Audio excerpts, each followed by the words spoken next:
Salut les amis, on est le samedi 19 décembre 2020 et on va faire une petite récolte au potager aujourd'hui ensemble. Aujourd'hui donc le temps est très grisâtre, on n'a pas vraiment vu le ciel bleu. Par contre c'est vent du sud et du coup il fait vraiment relativement doux. Les températures sont assez clémentes. Voilà donc si jamais vous n'avez pas mis en place votre amendement et votre paillage, ben c'est vraiment le moment de le faire hein, avant les grands froids. Voilà, moi c'est fait de partout, donc pour ça que je suis un peu plus au calme. Mais voilà, si c'est pas fait de votre côté, ben c'est le moment de le faire. Et puis si comme moi c'est fait, vous pouvez profiter de votre temps libre pour faire d'autres choses, soit des choses qui n'ont rien à voir avec le potager et le verger, soit des choses qui ont à voir avec ça. Par exemple, vous pouvez commencer à réfléchir à l'implantation du futur potager 2021. Où c'est que vous allez planter quoi? Alors, certaines personnes, certains jardiniers font des plans de culture. Ça peut être assez utile pour éviter de remettre des légumes de la même famille chaque année au même endroit d'une année sur l'autre. Au début, je le faisais. Quand les premières années où j'ai fait le potager ici, je faisais un plan de culture. Mais j'ai arrêté. Voilà, maintenant je laisse un peu plus libre cours à mon imagination. Je planifie un petit peu moins et je plante un peu le moment venu, quoi, en fonction de l'inspiration du moment, on va dire, et puis de l'espace disponible. Donc voilà. On va aller ramasser des navets parce que il y a un, un petit gratin de navets qui devrait se préparer. Voilà, ça c'est les navets que je vous avais montré la semaine dernière. Hop, un navet, deux navets. Déjà avec ces deux là, il y a de quoi s'amuser. Et si j'en ramasse un troisième, je pense que on sera pas trop mal pour faire un joli gratin.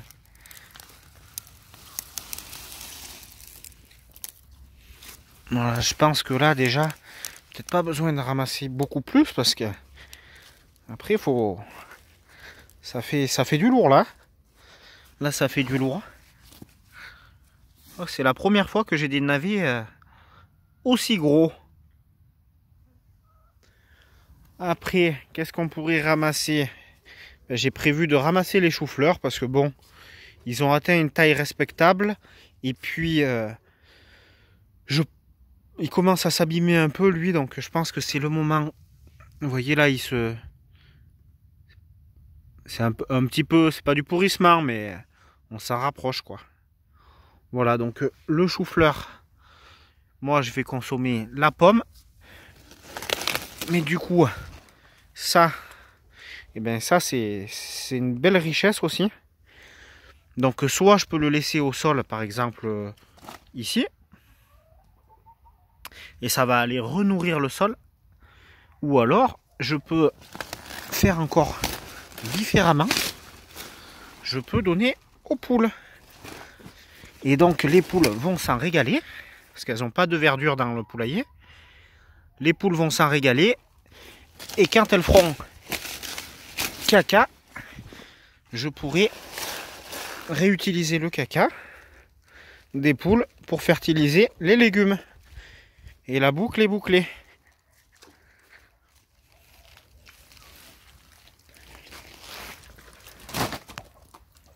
Et là, elle se jette dessus. Elles adorent ça.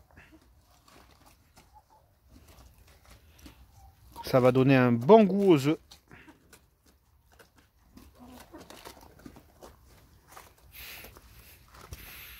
Donc voilà, il y a vraiment zéro déchet. Tout est recyclé. Hop. Allez, on va essayer de couper le chou.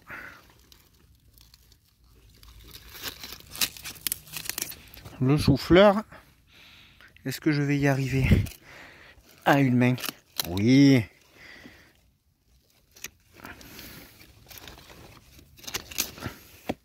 Voilà. Faut pas être pressé.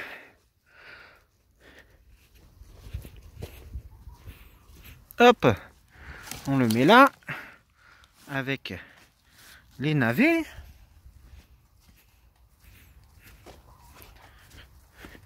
Je vais récolter le plus petit.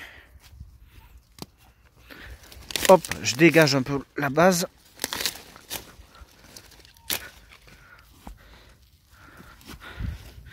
Je viens sectionner là où je peux.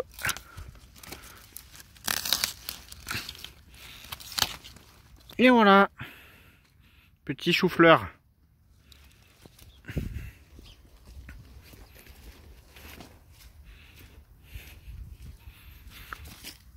Hop. Et puis je voulais ramasser aussi un chou cabu parce que on adore le manger en salade à l'automne, hiver. Ça fait, voilà, la pomme est vraiment bien craquante, bien blanche à l'intérieur. Donc pareil que pour le chou-fleur, j'enlève les feuilles qui se trouvent à l'extérieur.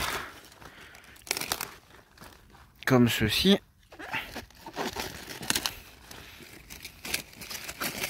Pour garder la pomme. Celui-là, c'est pas un des plus gros que j'ai ramassé. Mais bon, il va nous permettre de bien manger.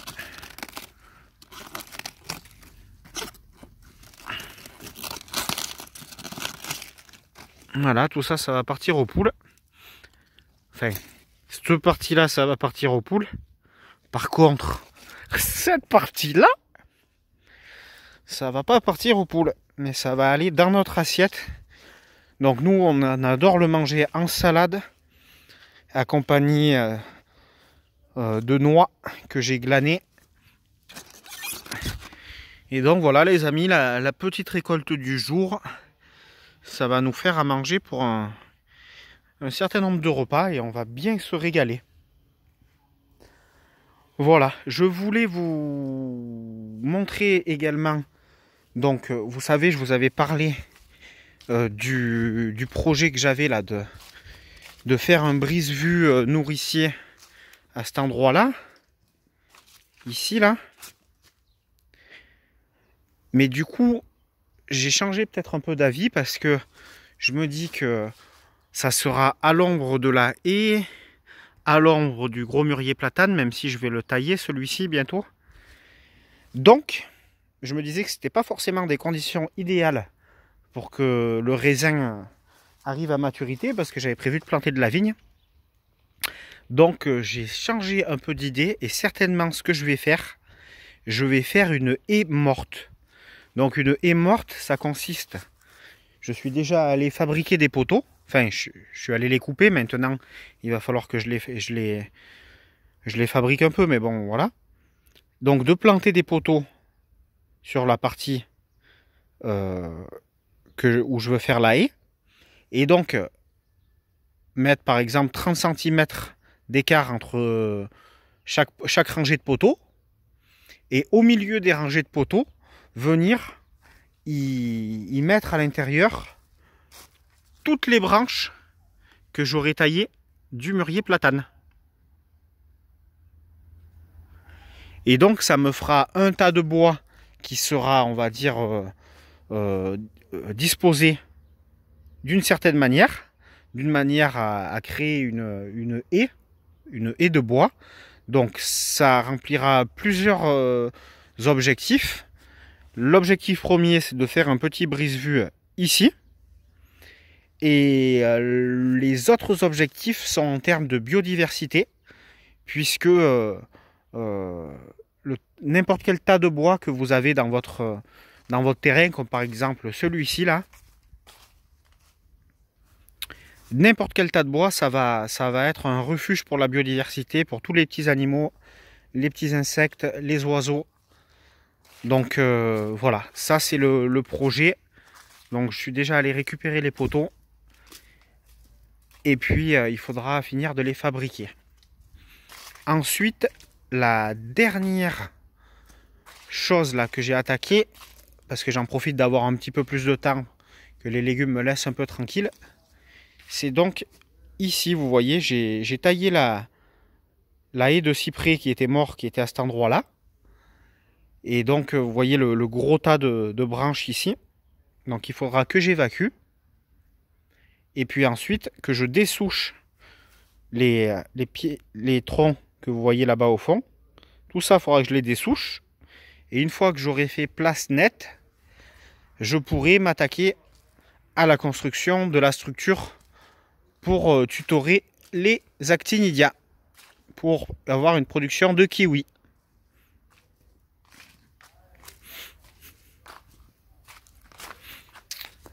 Bon, eh ben, je vais vous laisser les amis. Je vais rentrer ça dans la maison. Je vais laver un peu tout ça, le peser, finir de donner de la verdure aux poules. Je vous souhaite un excellent dimanche. Et puis, je vous dis à bientôt pour une prochaine vidéo.